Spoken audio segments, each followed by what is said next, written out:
How does information flow within an organization? Well, the first categorization would be to identify formal and informal channels of communication. Formal channels are, as the name implies, formal in some nature in that they have predetermined structure by the organization itself.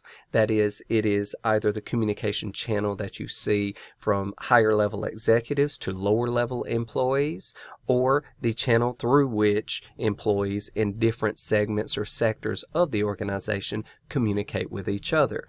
But it is a formalized process. It is a pre-established means or method of communication that the organization adopts to facilitate this type of communication. Informal communication goes around those formal channels or formal procedures that are established, and it's generally through anything from social media to talk between employees at a water cooler to, well, it could even include text messages or emails from personal devices through which the company has not authorized communications.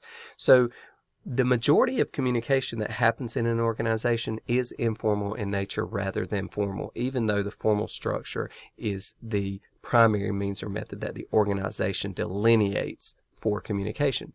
The next way to identify information flow would be in the direction of the communication.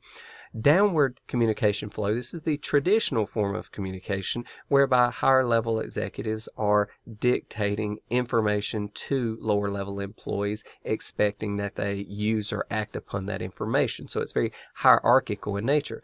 But there will also necessarily be upward communication, that is, information that is reported back upward to the higher level employees so that they can use that information to make decisions and ultimately give new directives that they hand down to lower levels. So there's always a downward and an upward flow of communication in the organization. Of course, the extent to which there is upward communication and the prevalence of downward communication will vary from organization to organization. Next, horizontal communication. And this is the communication that happens between individuals at a given level or segments or groups within the organization when they communicate between each other. This is, again, at more or less the same level, so it's identified as horizontal type communication. This is generally the communication that's necessary to effectuate processes in which multiple individuals or multiple groups or multiple sectors of the organization take place. So any of these, the downward, upward, or horizontal, can be formal or informal in nature. So these are the primary flows of information within an organization.